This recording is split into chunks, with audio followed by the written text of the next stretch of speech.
Hello and welcome. My name is Shannon Kemp, and I'm the Chief Digital Officer of Dataversity. We would like to thank you for joining this Dataversity webinar, Optimize Your BI Environment, 10 High Impact Strategies, sponsored today by Metric Insights. Just a couple of points to get us started. Due to the large number of people that attend these sessions, you will be muted during the webinar. For questions, we will be collecting them via the Q&A section. And if you'd like to chat with us or with each other, we certainly encourage you to do so. And just to note, Zoom defaults the chat to send you just the panelists, but you may absolutely change that to network with everyone. To find the Q&A or the chat panels, you can click those icons found in the bottom middle of your screen. And as always, we will send a follow-up email within 2 business days containing links to the slides, the recording of this session, and any additional information requested throughout the webinar. Now, let me introduce you our speakers for today, Marius Moscovici and Mike Smitherman. Marius is the CEO of Metric Insights and has over 20 years of experience in analytics and data warehousing with roles at Oracle, Integral Results, and Linden Lab. He was co-founder and CEO of Integral Results and a leading BI consultancy that was acquired by Idea Integration. He also formed and led the analytics group at Linden Lab. Mike is the VP of Sales and Marketing at Metric Insights. He has over 15 years of product and marketing experience in the business intelligence industry. Mike helped bring analytic products to market with senior roles at Seagate Software, AIM Technology, T-Leaf, Xera, and Good Data. And with that, I'll give the floor to Marius and Mike to get today's webinar started. Hello and welcome. Thank you, Shannon. This is Marius. Welcome. So today I'm going to talk to you about some areas of significant inefficiency within your BI environment. And obviously, I don't know you, I don't know your organization, and yet I can bet that these areas of inefficiency exist in your environment. And I know this not because I'm assuming that anyone is negligent in trying to be efficient, to be mindful of the resources that they're utilizing, but more so because there are gaps today in governance in most organizations. And the areas that I'm going to talk about, the things that happen, fall through the cracks. These are issues that fall through the cracks because of these gaps in governance, unless you put in the proper governance processes and tools to make sure you're capturing them and continuously kind of improving in these areas. So with that, let's jump in. So the first area I want to discuss is what is a fundamental sort of gap in value generation that occurs today because of low usage of data science and AI solutions. And in fact, I would lump BI solutions into this as well. All right. So let's talk about why does this happen? Well, today in your organization, first of all, you typically have a BI team and an AI team, and they're oftentimes different teams, so they don't necessarily talk to each other all the time. And even within each of those teams across large organizations, if you're part of an enterprise, lots of folks are building solutions for particular areas of the business, and they're not necessarily talking to each other all the time. Right? So there are these various silos, and various solutions are built in these silos, and then it's very, very difficult to have a great deal of broad-based knowledge and understanding across everything that's there. And this is especially exacerbated by situations where people come and go, right? I've got an analyst, they built a bunch of maybe predictive models, they left the organizations and they moved to another team. Now, how does that knowledge then get transferred to the next analyst that comes in, or somebody that's a BI reporting analyst that could actually take advantage of this particular predictive model in solving their problem, but they don't do so because they don't know about it. Right? And it's costly, right? It means that what happens is that there are tools that are being built, solutions that are being created, and these things do not generate the ROI that they could, simply because of lack of awareness. And if you think about, well, what do you need to have in place within your organization to prevent this from happening? You really need a governed space, an analytics marketplace, if you like, where all of your AI assets, are grouped together with your BI assets, everything in a single place. And any analyst that's coming to solve a particular problem can then first, before they go write a line of code or go build a new report, the very first thing they do, they go to this analytics marketplace and they see what already exists that could be helpful in solving that problem. Mike is going to show you an example of what that looks like. Yeah, thanks, Marius. Hey, everyone. So as Marius said, I'm going to, as we go through these different points, for some of them, I'm going to show you some sort of practical examples of what this might look like using a tool and how it might materialize in your environment. So this is the Metric Insights Analytics Marketplace opening screen. And as Marius said, what's critical here is behind the scenes, we're linking to all sources of data and analytics and AI and BI in the organization to essentially create a marketplace catalog of all the assets that might be interesting to an analyst who is trying to answer a particular question or solve a particular data problem for their users.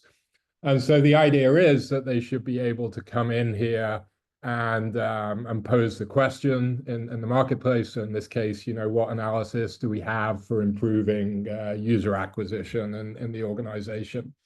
And if I run that, what it's doing is essentially analyzing that request on the right-hand side here to say, okay, what is the intent behind that question? What are some of the key terms that we're asking about here? In this case, obviously around user acquisition.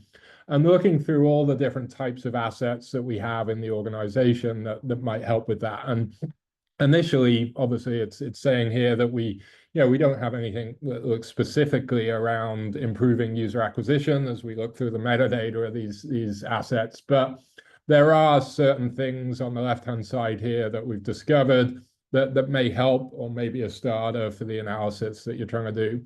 And the key is that it's across different types of assets. So at the top, we've got a data set in Power BI. In the middle, we've got an R Shiny app looking at demographics that seems to have some user acquisition information in it. And we've also got a Tableau dashboard that touches on that area. And as we bring back essentially these search results, if you like, being able to drill into further metadata around what that asset is, things like ownership, things like what metrics it might contain, things like the categorization of the data that's in there is important to initially understand whether this is something that might be helpful for me. And then having it link out to the other tools and the areas where that exists. So obviously I would want to be able to click on this data set. If this is going to be the starter for the analysis that I'm going to put together, I should be able to click on that and take me out to that data set within the tool, in this case, Power BI, where I may want to go and build a dashboard. Or equally, maybe we're synced up with our data catalog, in this case, Atlan, where the marketplace should be able to bring up these results and provide me a link back into potentially further metadata around, in this case, the data set in Atlan. So we've cataloged it here. We've got further categorization. I can see this data set has been certified, and it's something that I might want to use. So the key being that we can essentially provide an environment for analysts to discover what's out there that might help them answer their questions so that they're not jumping in and recreating these things off the bat. Great. Thank you, Mike. So next up, if you just look at your BI team for a moment and you think about maybe multiple BI teams across the organization, various analysts that are building reports, one of the things that naturally occurs and happens is that over time, people build duplicative reports and analytics. I'm building something, I'm not necessarily aware that something already exists. I go create it, or maybe somebody's creating something at the same time. And there's sort of an overlapping ecosystem of content where there's lots of duplicates associated with it. And this is just, again, happens because I don't necessarily, when I'm building something as an analyst, I may not know what already exists. If I don't have the marketplace, for example, that might be the case. And then I also may not be aware of what's being built right now. right? And so over time, there's just going to be naturally overlapping content. And unless I have access to the other content, I may not even realize that it's there. And then naturally what happens is, you get that situation where users come in and they have maybe two different reports. They look like they're almost the same, but they're not quite. Which one should I use? Or even worse, two users show up in a meeting from the business, one with one number, one with a different number, and they don't have a way to reconcile it because they use different sources, right? This is costly because it, first of all, obviously duplication of effort is incredibly expensive. You're talking about BI analyst time, which is, highly expensive, seasoned type professionals that you pay a lot of money for. Also, generating inconsistent results, inconsistent metric definitions is really problematic in most organizations, obviously, because it generates a corrosion in the trust that you have between the business and the IT team and the BI team. So you want to be able to handle and reduce those costs. And from a controls perspective, right, what you need to do is you need to have a mechanism that's really running all the time that detects and flags overlapping reports. Now, if you have a ecosystem where things have been running for some time, then potentially lots of duplicates have built up and you probably need a cleanup effort. But what we're going to show you in a minute is addresses that, but also addresses a control where you need to, on an ongoing basis, continuously, you want to be able to detect, flag, and eliminate overlapping reports before they get published for users to consume. So yeah, let's take a look at what this might look like. And as Marius said, the initial sort of goal here is to tidy up the environment that you have today. So I'm in, again, metric insights here. I'm in our duplicate detection. So we're looking for, not just, as Marius said, duplicate reports, but reports that are potentially similar where we could consolidate or rationalize it. What's happening here in the tree on the left-hand side here is we're connected to various instances of BI tools. So I've got a couple of connections to Tableau servers here. I've got a connection to our Power BI instance in the cloud.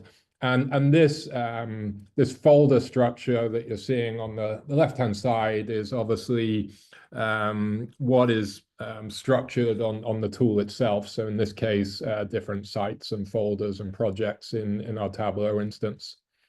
And what we're doing is we're looking for essentially clusters of similar, potentially overlapping or duplicate reports. And so each of these reports that you're seeing in this list here has been identified because it has similar properties to other reports in the instance. And that can be across tools. We're not just talking about within this particular Tableau instance. We're looking at metadata across the different tools and technologies. And so what you want to be able to do is say, okay, let's take one of these reports that we might be interested in. So I pick that sales analysis report. And this is similar to, how many have we got here? Six other reports, 7 other reports that we have across our BI platforms here. And I'll talk about how we've identified them as similar. But you've got your list of reports here.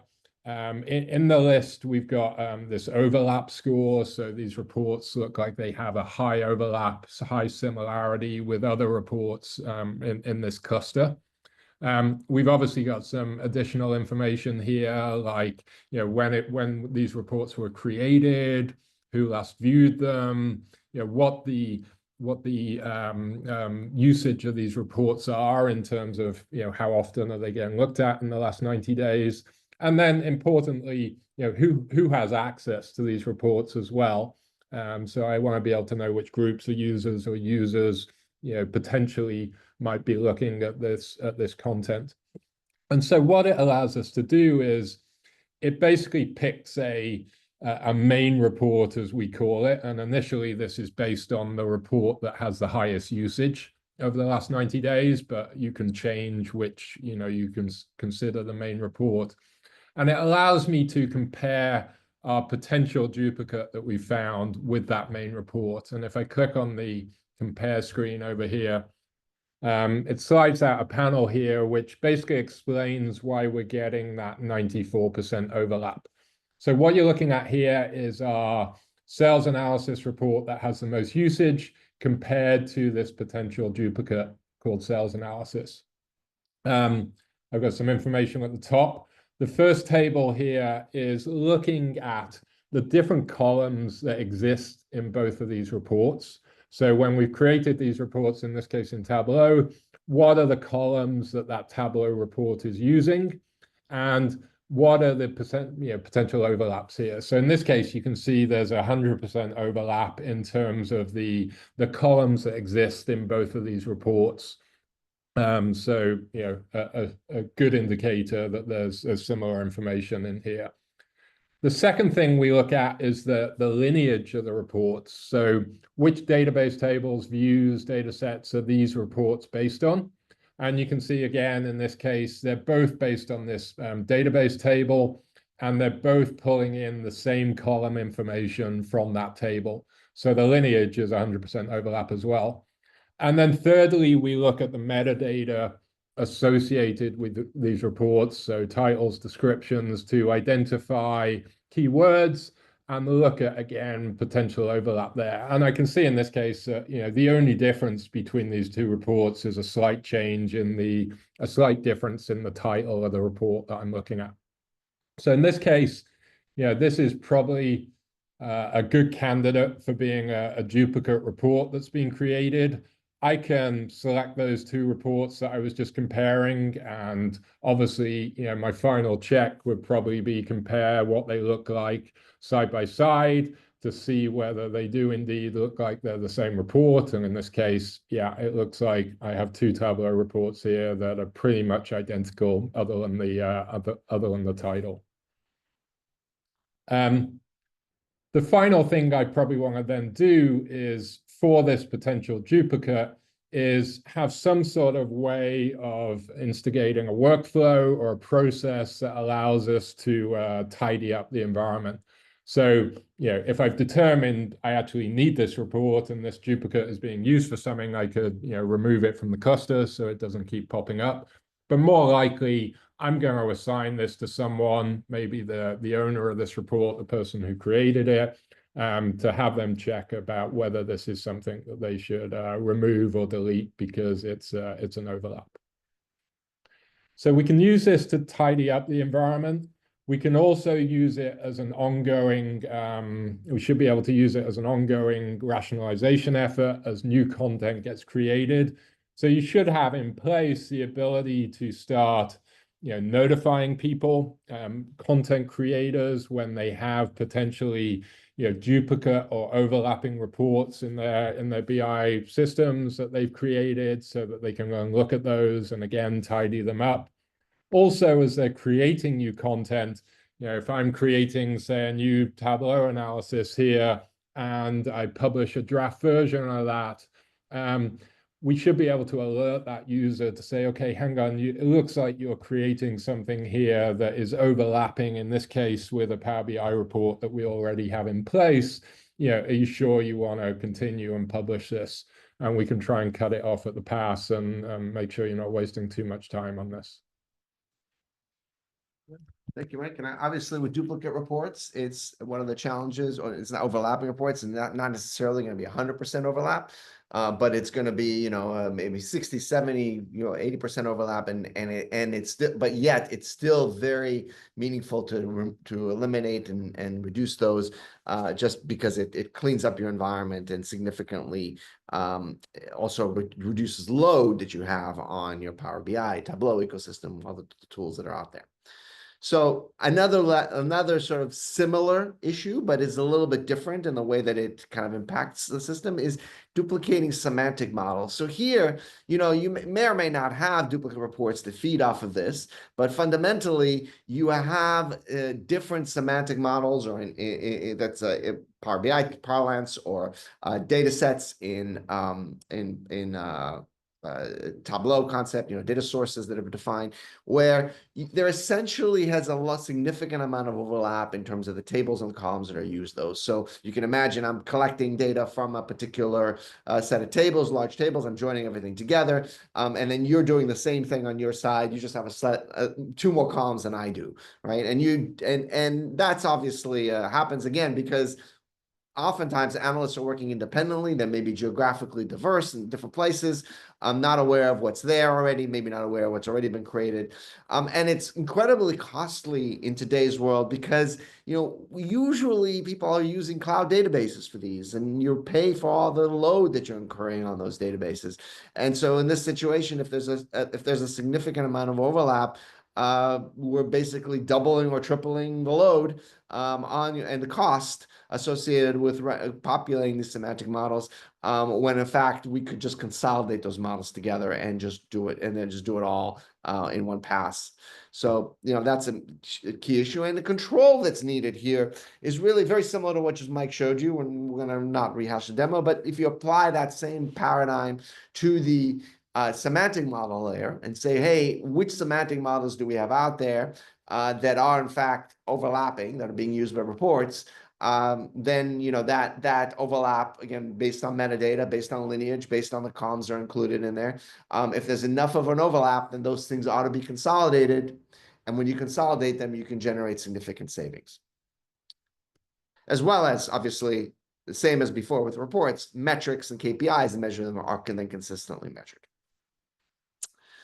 So next item, let's talk a minute about the unused content, so unused BI reporting tool and tool licenses. So oftentimes what happens in organizations today is that you will go out and purchase a set of licenses for Tableau, Power BI, Cognos, Click, whatever you're using, and you will essentially allocate them to a group in the organization. Hey, everyone in finance should be using this. Everyone in manufacturing should be using this.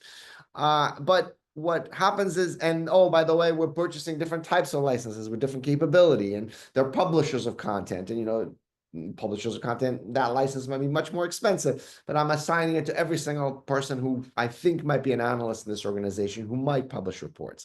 But in fact, what you find happens is some of the publishers don't publish any reports, so they're kind of over provisioned, and some of the people for which you've given licenses to, just even for viewing and consuming reports, don't consume the reports. They're not going to use analytics. So in both of those scenarios, you are overspending on licensing. You're taking valuable company resources that you could allocate elsewhere and towards productive uses, and you're instead spending it on licenses that are going underutilized or not utilized at all, right? Obviously, this is costly because if you are paying on a per seat level, you're spending a lot of money on licenses that are not generating any value at all.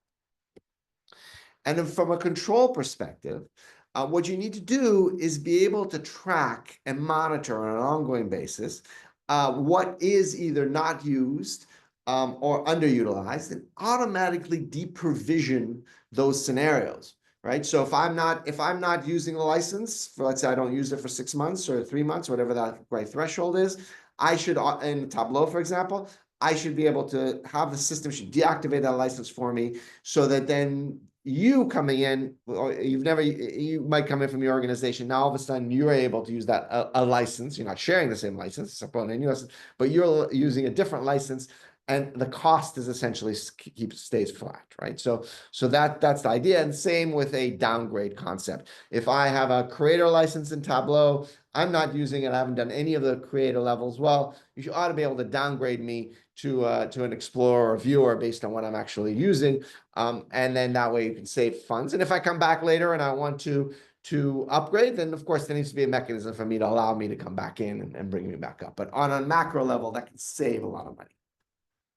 Let's take a look at what that might look like. And again, I think similar to the similar and overlapping reports, there's really two pieces to this. There's a cleanup effort. So understanding today what is out there that's going unused, and then there's kind of looking at it from a content perspective on an ongoing basis. Reports are useful, and then over time they potentially become obsolete. So how do we recognize those? So similar to our similar report screen, in this case, we're just looking at, again, the structure of the different BI tools that we're connected to on the left-hand side. But in this case, we're just looking at reports that have had no views over a particular period of time. In this case, 90 days with no views.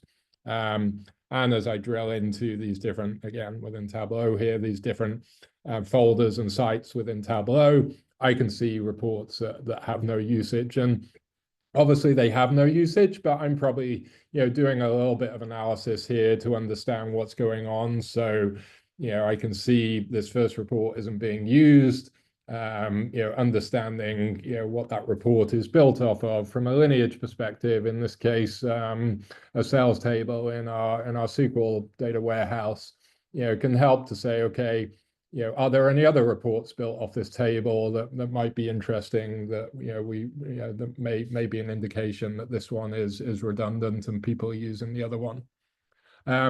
Probably also interesting to know who actually has access to the report, even though it's had no views recently. In this case, I've got a bunch of users and user groups with access to the report. So there's plenty of people who can go and view this, but they haven't. I probably want to know if it's my exec team who have access and they're not using it to understand why, or whether something else might be more relevant before I, again, potentially put this into a workflow and decommission it or take licenses away. So it starts with understanding the usage of the content itself and who has access to that content and what they're accessing. And then behind the scenes, being able to then tie that to what Marius was talking about, the licensing of those tools.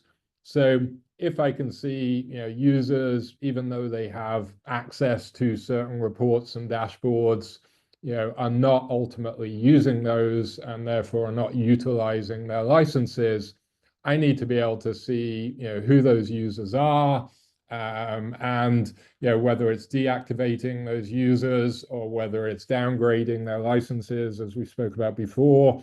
I need to be able to do that easily from within the solution. And so in this case, here's all the users that haven't looked at any content, even though they have access to it in the previous 90 days or whatever it might be, and there's an opportunity for savings here. On an ongoing basis, as we kind of publish content, that's something we want to be tracking as well. So as a report gets published, as users are then given access to those reports, again, typically as new stuff gets created, it gets usage initially. Over time, it often becomes obsolete as the business changes. It sort of hits its shelf life. Seeing those things happen, tracking that engagement at the content level and how it relates to, again, who has access to those reports and whether they're looking at them or not, is critical to keeping that tidy environment that we were talking about, and cost savings from a licensing perspective. Thank you. Okay, so next up, we're going to talk about, this is just a really prevalent issue, where you really have a high cost of ownership for a BI app where you actually have fairly low usage. So this is a really thorny issue, because what happens is, let's imagine today, right? There's a big business priority. Hey, business team comes to you, you're a BI analyst, and says, look, we need to build this new analysis. We don't have it. Data sources are identified. You're bringing in the data, you transform it, you load it. Lots of data is involved. You build the analytics. You've got this app that has the analytics on top of the data. It's great, provides value. Over time, business needs change. And oftentimes what happens is that app that was just incredibly high usage 6 months ago or 9 months ago is starting to suffer. There's lower and lower usage for this. And yet, behind the scenes, the same expensive database loads are happening. Every day you're loading and transforming data in Snowflake or Databricks or BigQuery, and you're paying for that. Every day you're bringing in the data into data sets in Tableau or Power BI, and you're consuming resources and taking up capacity on that. And yet the ROI that you're getting for that spend is completely out of whack with the cost, right? So this is a fundamental issue, and it happens because there's very little visibility for the full cost for a particular BI application by the people that are creating it over time, right? That cost isn't just about that Tableau Power BI dashboard. It's about all of the data pipelining that goes on underneath. And unless you kind of add up all those costs together, and then compare it with like what kind of engagement are you getting at on front end, you could have situations where you're paying thousands and thousands of dollars every month to maintain applications that are being used very infrequently by very few people. Or you could have mismatches where, I'm running this load every hour thinking that it's really important that the data be up to speed in this app, but in fact, the people consuming the application are only looking at it at most once a day, right? And so there's a mismatch there, and you can save a ton of resources and therefore dollars by just aligning the way that the thing is consumed with the actual frequency at which you're updating the data, things like that. So clearly, it's very costly, and what's worse, these kinds of issues are really hidden in plain sight. They're there. If you ask the users, they'll tell you you're not using it that frequently. If you ask the analyst, they'll tell you it's expensive, but yet connecting the dots there does not happen, right? And the key missing control, right? The key missing thing that needs to be placed is that you've got to be able to report in an automated fashion on what is the total cost of usage for your BI app. That is, take a look at the not only the BI report itself, but the backend usage and factor that in. Right? So you need sort of something like this, where you've got a console where you come in and you can say, okay, here are optimization. Here's the places where I've bubbled up. I've looked at across all of the different reports that I have out there that have clustered into apps based on the usage patterns. I need to be able to bubble up and say, where does it look like I've got some misalignment? Situations where I've got little or no views for content, where the spend on that content, when I look at the total dollars spent associated with transforming, loading that data, and the licensing associated with that, with users that are assigned to that, right? Where does that spend crosses a certain threshold, and the usage is below a certain threshold? And if you can bubble those things up and find those, then you can identify specific actionable applications that either need to be rethought or completely decommissioned. And through those actions, significant dollar savings can be achieved. So another sort of similar issue that just comes up oftentimes is from inefficiency. This is again from the data pipelining perspective. It's scenarios where you've got full massive data loads happening instead of incremental updates on large tables. So this happens because it's very easy for you to be able to just write hey, I'm going to load this data from a staging environment into maybe a summary table of some sort or something like that. It's 100 times easier to say select, just do a full load every time, truncate the table and reload every time you do it, right? The implementation pattern is easier, less lines of code. If I'm in a hurry as a data engineer, very easy for me to do that and just go, okay, let's create that and I'll come back to it if I need to do something about it later. Historically, if you did this in those environments, in the legacy environments where you had, maybe you were using an Atiza or a Teradata or some Oracle or some large on-premise system, well, you would pay some huge performance penalty in doing this. And, people would start complaining about how slow the database is running, and you would have to go and clean that up. But in today's world, where everybody's using cloud environments, what happens? Well, instead, everything scales behind the scenes, and the database is perfectly happy. Your Snowflake or Databricks environment is perfectly happy. You're going to scale up and handles your load. And instead, what takes place is that you've got these big costs that happen that you only maybe see at the end of the month, right? You've got all this extra database processing where I'm running a full load instead of doing an incremental load on a very large data set.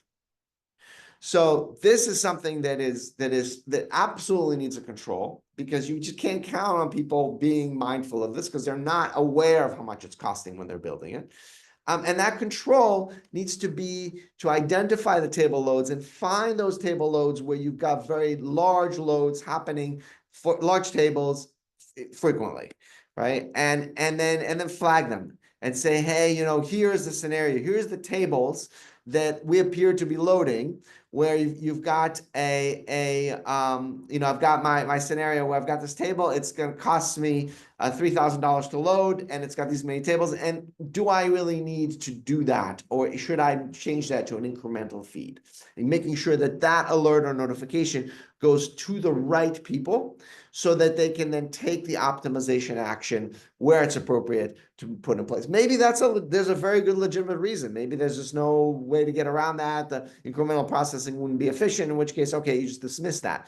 But in many cases, in fact, the majority of cases, it just requires a little bit more work. Replace a full load pattern with an incremental load pattern, and then you can significantly reduce the overhead on your database, and therefore reduce the costs that you're incurring from that wasteful implementation pattern.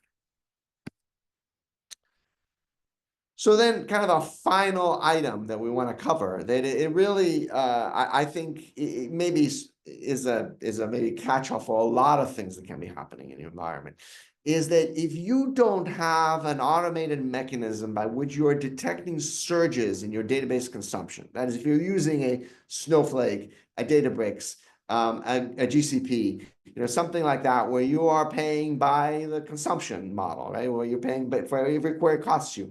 And if you are not monitoring that usage on an ongoing basis, and then generating actionable alerts when that usage spikes, going to the person that can actually take action on it, then by definition, there's going to be a huge amount of inefficiency and waste in the system, right? And this happens because in most organizations, new reports, new ETL is being introduced into your environment all the time, every day. And yet, the database spending is usually being monitored maybe once a month. Somebody gets the bill from GCP or from Azure, and then they take a look at it, and they're like, "Oh my gosh, we spiked all of a sudden. What's going on?" And then the questions get asked, and then an analysis is performed. And that just doesn't work. I'll give you as an example. One of our customers, I won't say who it is, but one of our customers reported to us that, at one point they had in a single month something like 30% increase in their GCP spend on BigQuery. They run tens of thousands of queries, right? And they did, it took them weeks to figure out what was causing that. Where did that load come from? And so that was, it occurred. It took weeks to realize that it had happened. Then it took weeks to realize why it was happening and to change it. And as a result, right, what happened was it resulted in this massive overrun that took a really long time to resolve, right? So you want to avoid that at all costs. And then the control that you need ultimately here, right, is you need to be able to have proactive mechanisms to do two things. One, to detect spikes in consumption as soon as they're occurring. If my month-to-date spike if today's usage is significantly heavier, kind of coming into this point in time than what it was this time last month, I should know about it. If the daily usage is that high. Then the second thing I need to do is isolate where that consumption is coming from. How is today's load significantly different than the same load that I was running last week, last month, etc. And then identify those specific items that are contributing to that and route those to the people that have created them to make sure that those are in fact legitimate needs that are being met through efficient usage rather than inefficient, wasteful consumption that needs to be addressed. Yeah, so again, let's jump across here, look at the tool.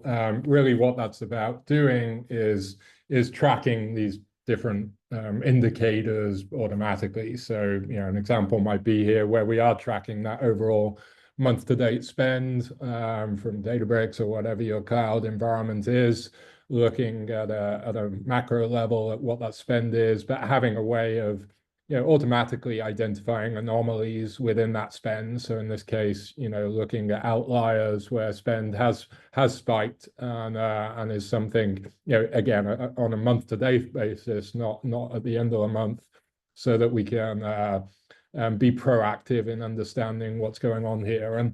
And the key being, when we have a spike in spend, that we can drill into the details around that, to do further analysis, at the query level potentially. So, as I drill into that spike, understanding, what new queries have been added into the system this month. So, at the top here, this table of new queries that are adding to our cost, and then, more importantly, what has changed. So existing queries where the bulk of them have not changed significantly in spend, but suddenly there's been a spike in some of our queries that have been running to add a significant amount to the overall cost of where we're at this month. Being able to do that down to the query level, understand and diagnose very quickly where these changes in spend are happening, is critical to being able to jump on it quickly and not let this get out of control, as Marius said, where at the end of the month you're coming in and seeing a massive change in what we have there. Okay, so let's kind of talk about architecturally, what are all the different pieces? Because you've seen sort of various pieces of the puzzle. And so I want to kind of give you an overview of the architecture, and then we're going to dive a little bit deeper into one of the items here that we have not yet shown you an example of, right? So we think of this insights optimization platform, or this platform to kind of optimize and ensure that there are no cracks in between these different areas, and ensuring that you're actually taking advantage optimally across the entire stack of BI tools, databases, and your AI and data portfolios, as having sort of three pieces, right? So there's this BI optimizer piece, and the function of the optimizer is to reduce BI spend and optimize total cost of ownership for your BI stack. So that applies to the things we just looked at, as far as identifying recommendations for things that are, duplicate reports, unused reporting, unused licensing, looking at total cost of ownership, and misalignments there, ETL misalignments, all those kinds of issues, identifying and resolving those, and having both a process, but also tooling to enable you to do that. So there's BI optimization.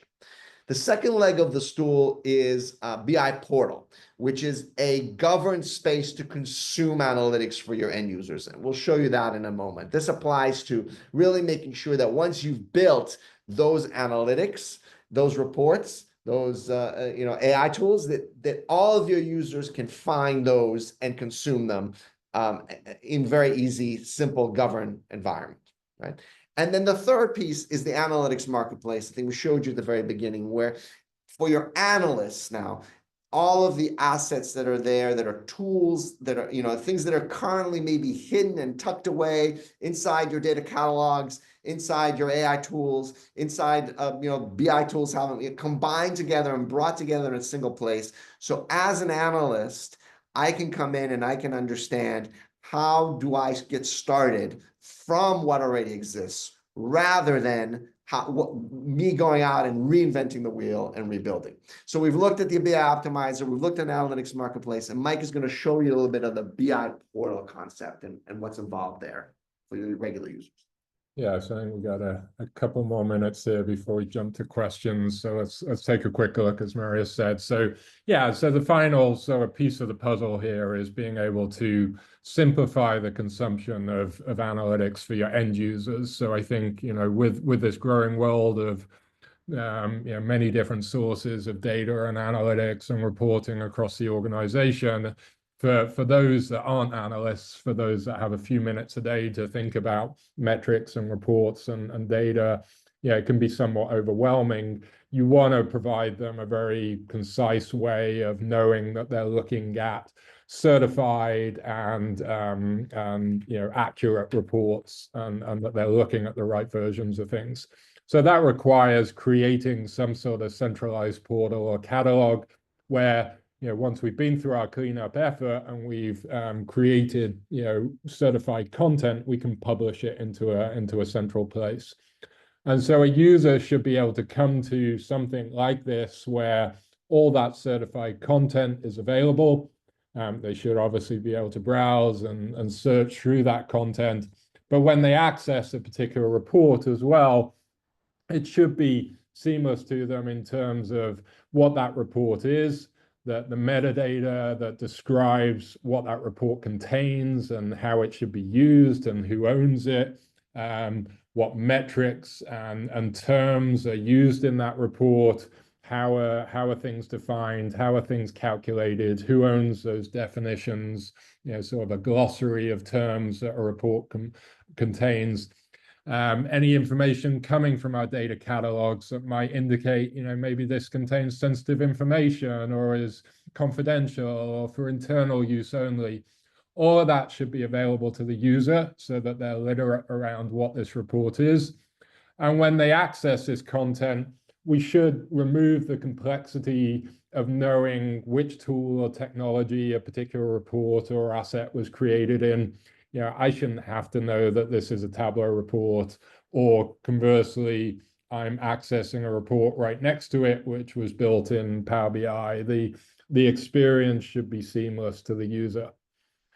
And so, with this, then we can publish our certified reports. We can publish them with the necessary metadata.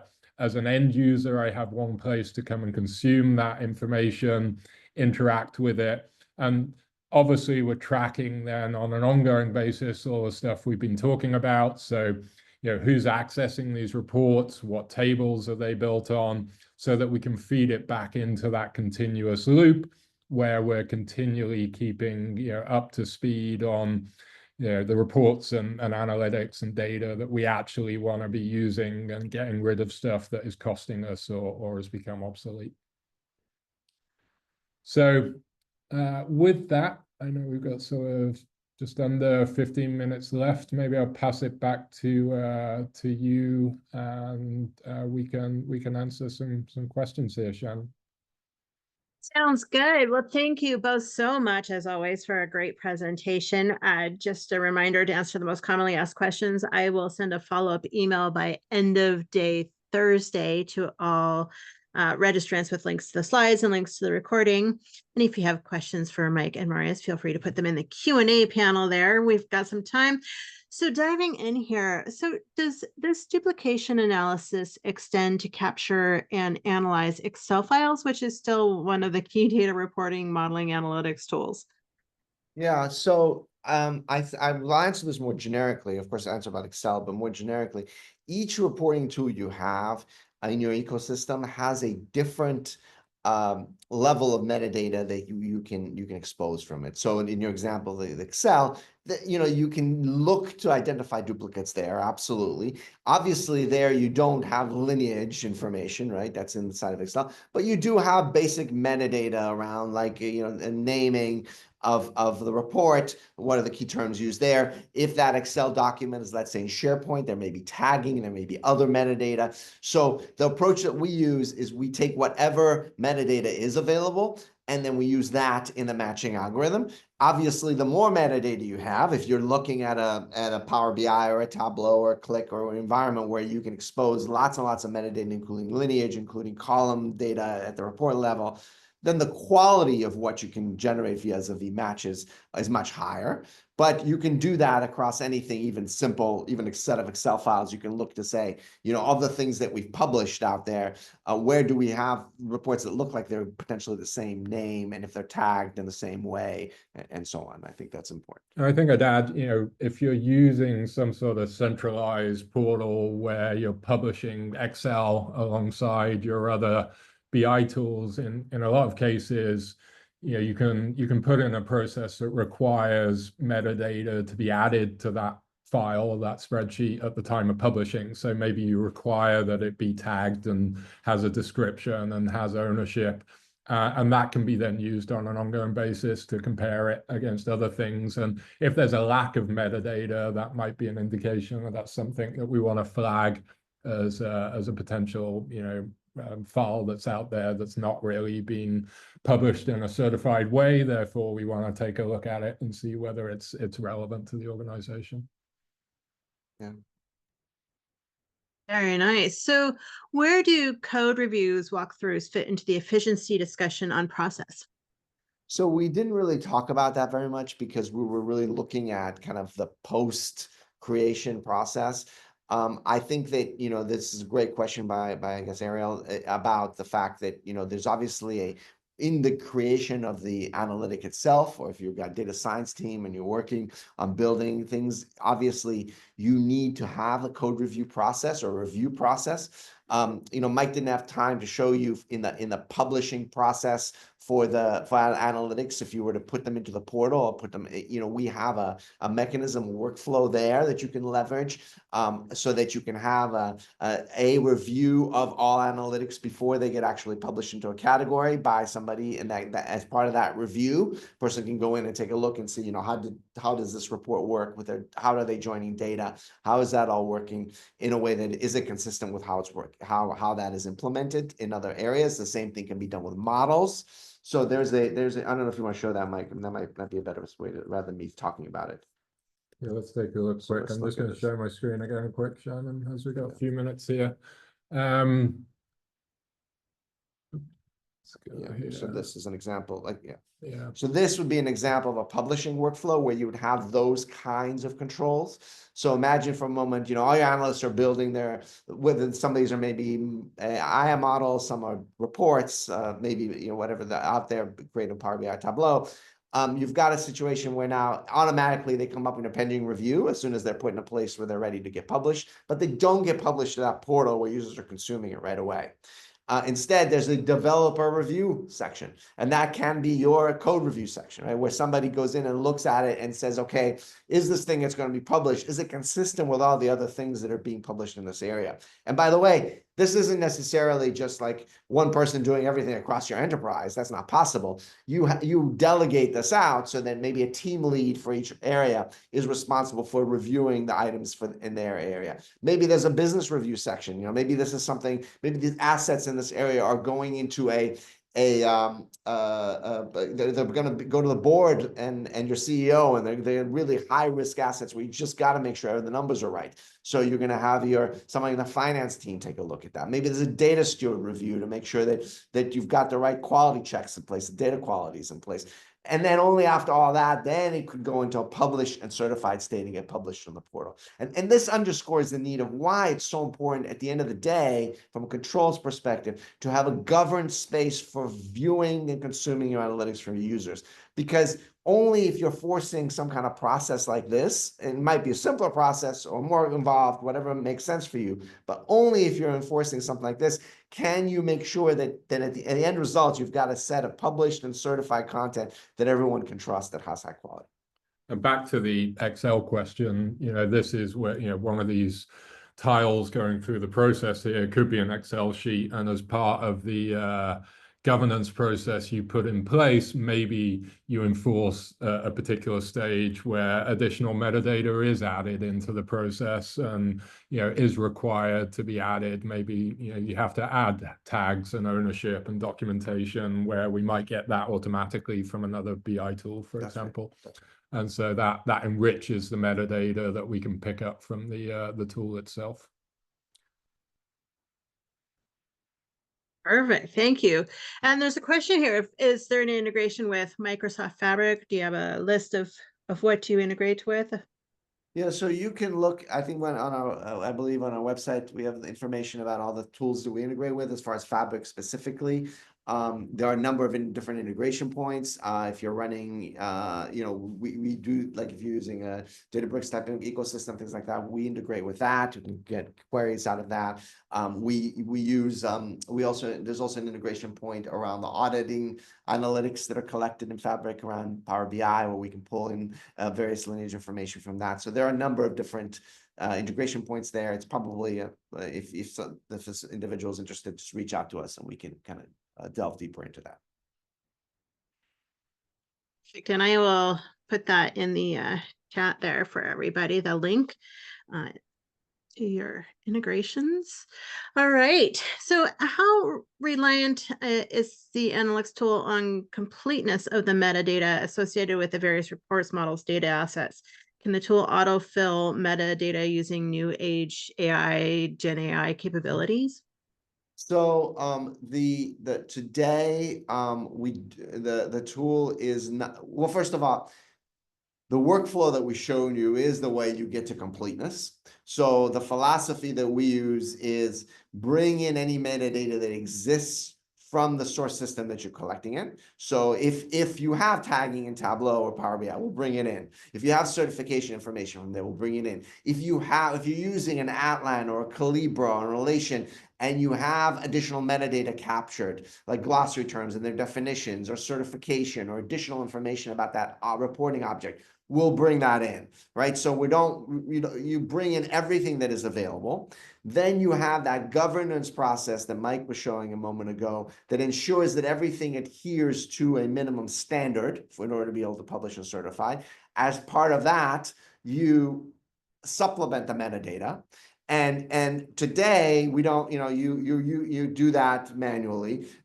Upcoming in our roadmap, we will make recommendations for that based on with using our Gen AI capability that's included in the tool. So that's coming in the roadmap. Today, you actually provide that manually, but that is directionally. But we would never assign it automatically with AI because the last thing you want is to have metadata that's been sort of like auto-assigned by an AI that's maybe 90% correct, then 10% of the time that stuff is nonsense, right? That's not what you want in a governed certified environment. So the right approach we believe here is to recommend potential matches, make it really easy for you to be able to go ahead and publish them, but to have a human in the loop in that review process so that anything that's being added has been added in a way that we know is high quality. So important. Mike and Marius, that's all the questions that we have at this time. Everyone has been so great. It's been such another great webinar. I just always enjoy doing these webinars with y'all each year. Thank you. Thank you, everyone, for joining. Thanks, everyone, for joining. Thanks for the questions. Yeah, and just a reminder to everyone, I will send a follow-up email by end of day Thursday with links to the slides and links to the recording. So thank you all. Hope you all have a great day.